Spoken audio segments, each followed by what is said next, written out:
Alhamdulillah wassalatu wassalamu ala Rasulillah wa ba'd. Yang dikasihi Dr. Haji Hazman bin Hassan sebagai timbalan dan Dipertua MAIPS, Kiai Ustaz Nazim, CEO MAIPS. Ustaz Nazim hari ni dia pakai lain sikit, dia jadi Kiai. Pengurus Hidayah Center Tuan Yusni,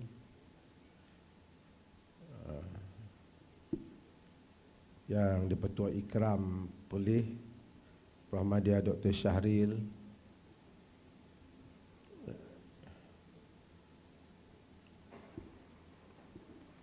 Saudara Muhammad Azmi bin Muhammad Cik Muhammad Syukri, Assistant Vice President untuk Family Agency Takaful Ikhlas. Dan siapa lagi ni? Abdul Aziz bin Mizan, Pengurus Hidayah Center Foundation. Saya baca nama-nama ni yang ada depan saya. Yang mana terlepas minta maaf. Saya ni kalau saya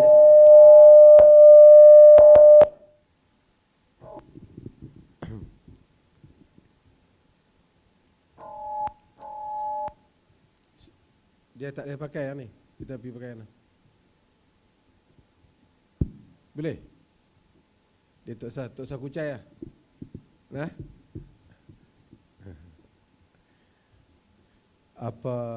Kalau saya ceramah di sini, saya ni jauh daripada tuan-tuan yang kebanyakannya di sana.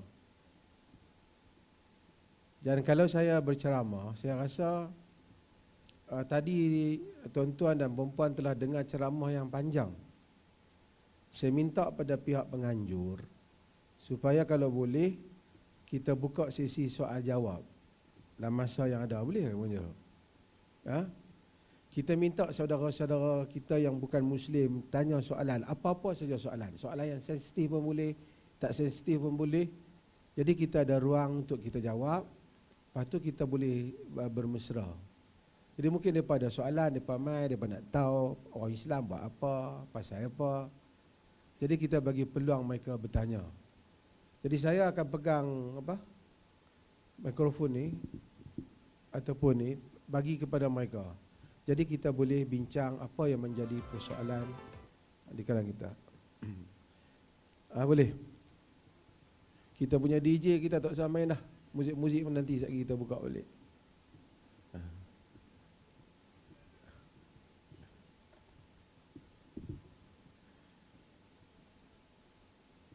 Siapa ada soalan tanya? Tanya pasal Islam, pasal apa? Bagi meja ni dia orang boleh tanya.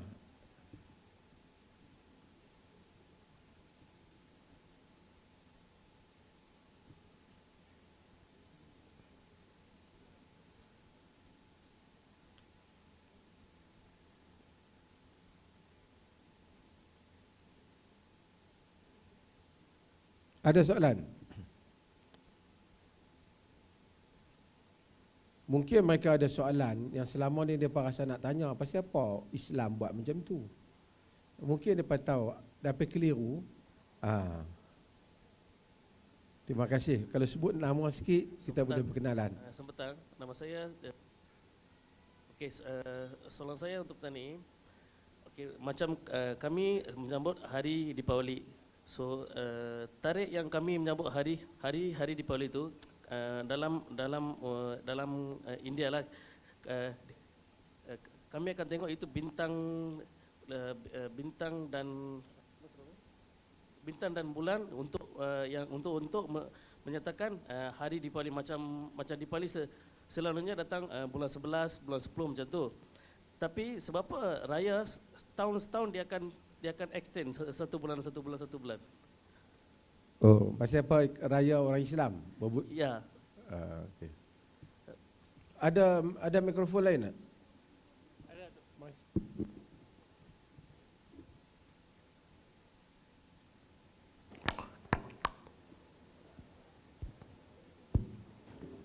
Okey, terima kasih.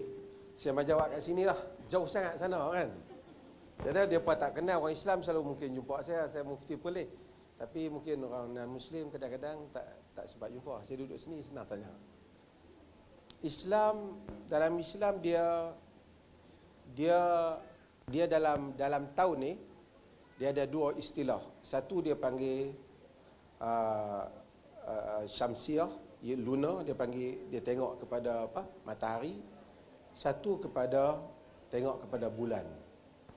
Jadi pengiraan tahun di dalam Islam ni dia tengok bulan. Hari, kedatangan hari itu dia tengok bulan. Jadi bila kita dengar orang Islam kata tahun hijrah, dia tengok bulan. Jadi hari orang Islam ni, hari dia masuk ialah apabila masuknya waktu maghrib. Sekejap lagi kita buka puasa, artinya dah masuklah hari yang next. Jadi maghrib. Jadi waktu maghrib tu, sebab kalau orang Islam dia nak raya malam tu, dalam sebahagian ulama-ulama Islam ni, malam itu dia sudah mula takbir raya, dia kira dah masuk. Jadi dia melihat kepada kemunculan anak bulan. Macam mana? Bulan tu apabila dia duduk satu garis lurus antara matahari dan bulan, bila dia muncul, cahaya matahari tu terlindung. Apabila dia mula nak muncul sedikit tu, dia nampak anak bulan tu, crescent tu, dia nampak bulan sabit, anak bulan tu. Bulan yang akan mula muncul itu, dia kira sebagai satu kehadiran bulan yang hari yang baru. Jadi hari yang baru tu telah ni, dia kira dengan itu dia kira masuknya next day. Dengan di situlah orang Islam mengira perjalanan ni seterusnya lah bulan-bulan mereka. Dulu orang Arab dia tak ada kaedah. Kaedah dia melihat begitu untuk mengetahui kedatangan bulan. Cuma bila zaman dah berubah, teknologi dah berkembang, ilmu manusia terhad pada zaman dahulu dengan cara tengok bulan dengan mata. Sebab tu kita kalau tengok orang Islam duk teropong tu kan, dia nak teropong anak bulan tu, bulan yang baru. Kalau dia nampak. Tapi sekarang oleh kerana ada ilmu astronomi berkembang, Islam adalah tokoh-tokoh Islam dululah, kalau kita belajar di dalam perkembangan ilmu astronomi yang ditulis oleh tokoh-tokoh barat, juga mereka mengakui bahawasanya Muslim adalah orang yang, masyarakat yang paling utama yang develop ilmu astronomi. Kerana Muslim bukan guna astronomi nak tahu bintang saja, tapi nak tahu tentang banyak benda, tentang puasa mereka, tentang haji mereka, tentang waktu semayang mereka. Waktu semayang dia kira disampuk semualah. Dia termasuk juga tentang matahari. Dengan itu, sebab tu dia tengok tiap-tiap tahun. Sebab tu dia tengok tiap-tiap tahun. Tapi bila ilmu astronomi berkembang, di Malaysia kita combine. Kalau tengok anak bulan tak nampak, tetapi dalam ilmu astronomi kata bahawasanya bulan tu memang ada di situ. Syarat dia tu dah ada. Cuma mata je tak nampak, kita kira ada. Tapi kalau kita tengok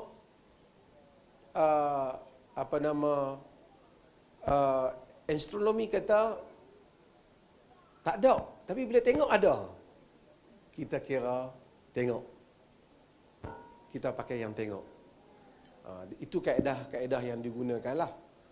Tapi orang Islam ke arah masa hadapan ni cuba nak satukan kalender, nak kuatkan ilmu astronomi tu. Itu puncanya ada perbezaan. Mungkin dalam Bali dia tengok juga, itu orang Islam menyebabkan mereka tengok. Mereka tengok puasa, raya, mereka tengok juga musim haji. Okey. Terima kasih.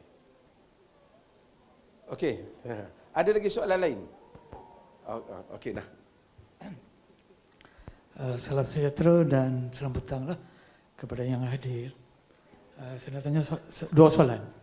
Yang pertama, apakah keunikan bulan Ramadan di mana umat Islam beribadah, puasa? Dan juga bila Syawal timbulnya, datangnya, disambut perayaan itu. Iaitu keunikan. Dia ada banyak bulan, tapi yang kedua-dua bulan ini mempunyai satu keunikan. Aku nak tahu maksud ataupun pahaman lah. Dan satu lagi adalah Al-Quran, yang sucinya hanya bagi pengetahuan saya lah, hanya ditulis dalam bahasa Arab. Jadi macam kami, orang India dan bangsa-bangsa lain, ada tak boleh baca dalam bahasa kami untuk pemahaman? Itu soalan saya. Okey. Saya jawab yang nombor 2 dulu. Quran dia diturunkan di dalam bahasa Arab. Yang teks di dalam bahasa Arab tu dia panggil divine text. Teks ini sacred. Teks ni dia tak boleh ubah. Dia tak boleh nak letak perkataan pertama pergi kedua dia tak boleh. Dia mesti fix macam tu. Daripada the day Quran tu turun sehingga hari ini orang Islam tak ada. Orang Islam ada banyak pandangan yang berbeza dalam dunia ni, tapi mereka tak ada dua Quran. They always have only one copy of Quran. Tak ada Quran orang mazhab lain-lain, sekolah lain dan orang Iran lain. Tak, Quran sama. Sebab teks itu yang asal sama. Cuma yang beza pada dia, terjemahan dia. Bila orang Melayu nak baca, orang Melayu tak mampu faham Arab, orang Melayu ada orang tolong terjemahkan ke dalam bahasa Melayu. Bila orang putih nak baca, orang English nak baca, dia orang tak faham, Quran translated kepada English ada. Jadi ada tak Quran yang telah translate ke dalam Tamil, ke dalam Urdu, ke dalam Hindi? Ada. Ada. Jadi kalau mau, Hidayah Center akan bagi. Hidayah Center kena bagi. Mana ada Hidayah Center? Make sure you provide one copy of Quran translated in Tamil. Tamil lah? English. Tamil, dalam Tamil. Translated. That one you boleh baca. Boleh baca. Jadi mudah untuk tahu. So yang tak berubah, yang kenapa, apa beza yang translate dengan yang Arab tu? Kalau ada translator tu dia guna ayat dia sendiri mengelirukan, orang Muslim dia sentiasa ada yang the original one. So kita can check. Oh, you punya terjemah tak tepat ni. So we can refer to the original one, which is in Arabic, di dalam bahasa Arab. Okey. Soalan kedua, apa istimewa bulan Ramadan? Bulan Ramadan Allah bagi kurniaan kepada orang Islam supaya orang Islam membanyakkan ibadat, makin banyak buat benda-benda yang baik, kerana Allah menggandakan pahala dia, reward dia. Sebab ini adalah macam satu program yang Tuhan nak invite, nak ajak orang Islam buat baik.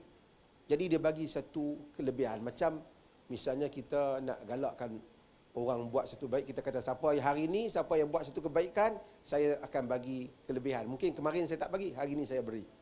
Jadi orang Islam melalui apa yang Allah sebut dalam Quran, apa yang Nabi Muhammad bagi tahu, satu bulan you buat ibadat.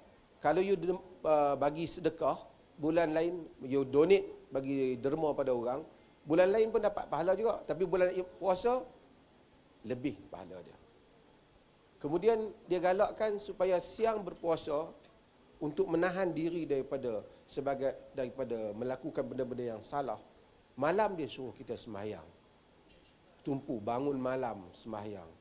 Dia suruh kita menderma. Habis bulan dia macam satu kejayaan di dalam satu program. Dia bagi kita satu hari untuk hari raya.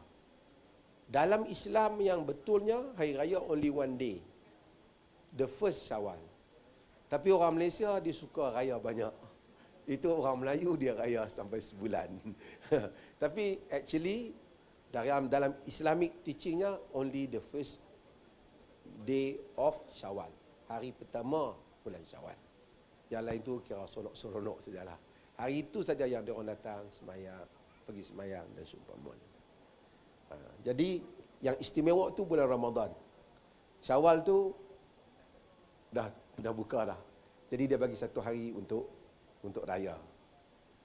Itu dia punya filosofi ataupun tujuan adanya bulan puasa ni. Sebab tu orang Islam dia berlumba-lumba nak buat baik pada bulan puasa ni. Dia nak sedekah, dia nak apa. Bukan bulan lain tak boleh.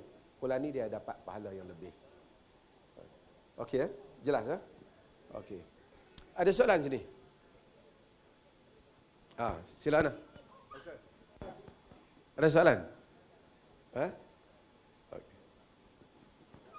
Kita ada lagi setengah jam. Ada lagi soalan? Bagi dua orang tanya. Angka ada apa soalan tanya? Tak mau tanya. Kita bagi peluang. Mungkin ada perkara yang sensitif. Takut tanya sekali orang Islam marah. No. Hari you boleh tanya saya. You boleh even nak petikai pun. Boleh. Tanya, kenapa lah orang Islam buat macam ni? Tanya, it's okay. Tak ada, nobody boleh marah. Sebab kita kadang-kadang kita tak tahu. Bila kita tak tahu menyebabkan kita salah faham. Okey, ada lagi? Tak ada baru. Tak ada bagi kat orang Islam tanya.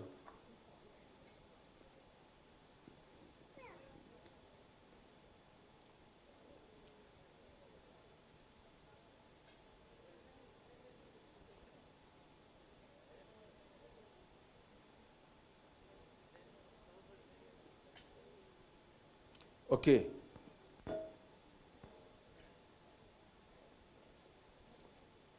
Okey, bila tak ada lagi saya akan pergi tanya pada orang yang saya pilih satu soalan ni.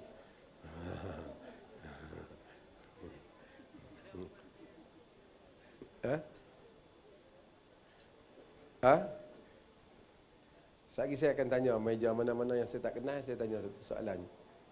Boleh? Ada ni tanya. Mana? Kia tak tanya.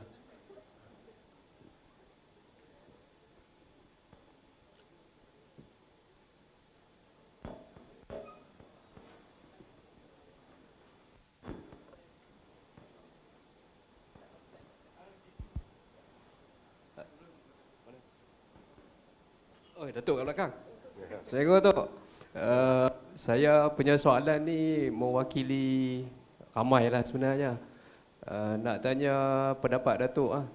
Kita raya hari Jumaat ke hari Sabtu? 21 ke 22? Kacau. Itu saja soalan daripada kami semua, Datuk. Setakat ni Dr. Hazman je yang tahu. Tadi saya sebut tentang kiraan. Dari segi kiraan untuk orang yang Muslim, dari segi kiraan yang JAKIM buat dengan kriteria baru. Kriteria baru ni maksudnya dari segi kadar, tinggi, jarak, lengkung. Kiraan JAKIM tu menunjukkan hari Sabtu, kiraan dia. Dia kata dia ramalan dia hampir pastilah hari Sabtu dia. Tetapi ahli-ahli falak yang lain, saya dah sebut sebelum ni, Muhammadiyah di Indonesia, mereka punya kiraan mengambil kira soal wujudul hilal. Wujudul hilal. Hilal tu ada, mereka kata hari Jumaat adalah hari raya. Dalam kiraan mereka, calculation dia orang. So calculation itu menyebabkan Muhammadiyah ni, bukan kerajaan Indonesia, Muhammadiyah ni adalah satu organisasi besar.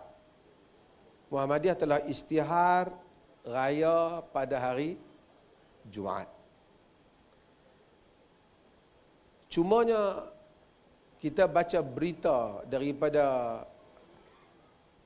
UAE, United Arab Emirates, telah menyatakan bahawasanya dia punya pusat kajian astronomi dah, raya mereka ialah hari Jumaat.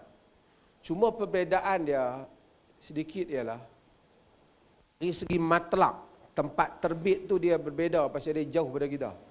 Tempat terbit itu. Itulah mungkin kalau nak ni. Tetapi tidaklah mustahil untuk raya pada hari Jumaat juga. Kalau ada orang nampak. Jadi perlis ni nak kena teropong bagi jadi nampak. Melainkan tak nampak tak boleh. Ustaz Nazim akan beli teropong yang kuat sikit supaya kita boleh nampak. Ha? Jadi di situ ada sedikit kekeliruan tentang bila hari raya. Saya sendiri sebagai peribadi saya dah sebut, saya meminta kepada JAKIM untuk kembali menyemak semula kriteria yang mereka gunakan. Kriteria ni baru digunakan tahun lepas dengan tahun ini. Kriteria ni telah menimbulkan kekeliruan. Tahun lepas dah keliru. Padahal dia orang kata tak nampak, ternyata tahun lepas nampak. Dan ini adalah merupakan pemilihan kriteria yang mungkin boleh dipersoalkan. Ini kerana tim yang JAKIM lantik itu, mereka itulah yang buat kriteria itu dan telah bentangkan kriteria ini. Mereka bentang kepada muzakarah yang membabitkan mufti-mufti. Mufti-mufti bukan ahli falak kebanyakannya. So, mereka tak dapat nak bagi satu pandangan balas. Dan peliknya, kita tak wajar berlaku lah pasal kita di matlak yang sama. Negara-negara seperti Indonesia, Malaysia, Brunei, Singapura, Thailand, Cambodia, sepatutnya raya dan puasa pada hari yang sama. Tak payah. Salah satu tempat nampak, patut dipakai pada tempat yang lain. Tak payah kalau Malaysia nampak di salah satu tempat, nak pakai Malaysia saja. Penyelarasan di peringkat atasan perlu dibuat. Kalau tidak, macam pelik. Masing-masing mengikut kerajaan masing-masing. Dan ini kita menggesa supaya negara-negara ASEAN menyatukan hal ini. Kalau Indonesia nampak, cukup Malaysia pakai. Kalau Malaysia nampak, Indonesia pakai. Kalau Brunei nampak, yang lain pakai. Kalau Singapura nampak, yang lain pakai. Tambah kita diperoleh. Tak adalah kita nanti saya rasa orang Thailand akan raya Jumaat. Tak mustahil. Kita yang sebelah tak raya lagi. Kita pun lintas pergi Padang Besar, kita raya balik sana. Jadi ini adalah sesuatu yang tak wajar. Ini bukan soal Islam, soal pengurusan. Pihak JAKIM khususnya mungkin perlu melakukan sedikit semakan di dalam hal ini. Ya. Okey.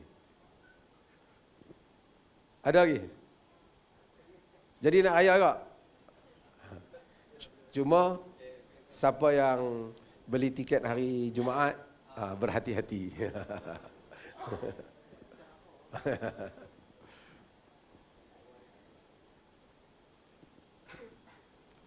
Ada soalan? Kalau tak nak soalan, saya nak berhenti dah.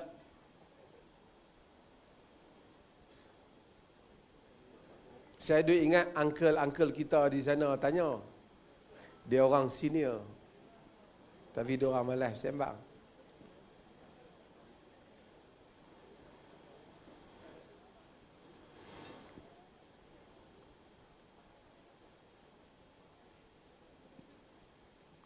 Okey, kalau tak ada,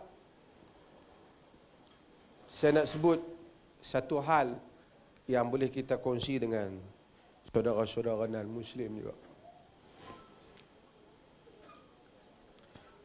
Salah satu sifat penting ajaran Islam ini, Islam dia tidak meletakkan perantaraan antara hamba kita dengan Tuhan. Tak ada perantaraan. Satu orang yang ingin mendekatkan diri kepada Tuhan, tidak perlu pergi jumpa mufti ke, jumpa ustaz ke, tak perlu. Dia boleh terus dengan Tuhan. Cuma dia hanya perlu tahu ajaran Islam itu macam mana. Dia boleh sembahyang, kalau dia melakukan dosa, dia tak perlu pergi istihar dosa dia supaya semua orang tahu saya berdosa. Islam tak suruh, bahkan Islam suruh satu orang menutup kesalahan diri dia supaya dia tidak malu di hadapan orang. Tetapi repent, suruh dia bertaubat dengan Tuhan. Dia tak perlu datang, tak ada dalam Islam confession, pengakuan di hadapan orang agama bahawasanya saya berdosa, apa patut saya buat. Kalau dia kata saya berdosa, orang agama hanya akan kata awak bertaubat. Tak ada awak kena bayar duit kepada saya, awak kena pi buat satu benda semua orang tahu, kena bayar dosa awak. Dalam Islam tak ada. Dalam Islam immediately siapa yang berdosa, dia mohon keampunan dengan Tuhan. So agama memberikan peluang semua orang berhubung dengan Tuhan dan balik kepada Tuhan. Dan Islam mengajar satu perkara, iaitu yang perkara yang tidak boleh dilihat tetapi ia wujud. Dia panggil halawatul iman, the sweetness of iman. Iman itu terasa manis di dalam diri seseorang. Apabila seseorang percaya pada Tuhan dan ajaran Tuhan, apa yang ada dalam Al-Quran dan apa yang Nabi ajar, dia akan merasai bagaimana suatu keajaiban, nikmat di dalam diri dia. Dan ini diajar dalam agama. So, kalau orang nak datang masuk Islam ataupun orang nak mengenali Islam, dia tak perlu datang, oh tu ada mufti, kena pergi jumpa mufti baru boleh jadi orang baik. Tak. Mufti boleh bagi guideline. I only can tell you what is the teaching of Islam. Apa dia ajaran Islam. Tapi agama tak pernah kata saya mufti lebih baik daripada orang bawah. Tak. Agama kata siapa yang dekat dengan Tuhan. Mungkin orang tu, orang biasa, dia lebih dekat dengan Tuhan, dia lebih baik pada saya. Jadi Islam mementingkan soal menghubungkan kita dengan Tuhan dan memberi peluang kepada semua orang untuk kembali kepada Tuhan. Okey, terima kasih banyak. Dia orang bersiap untuk makan. Nak makan, ada lagi 20 minit. Penganjur mana? Habis dah? Untuk ni. Okey, terima kasih banyak. Terima kasih, Dok.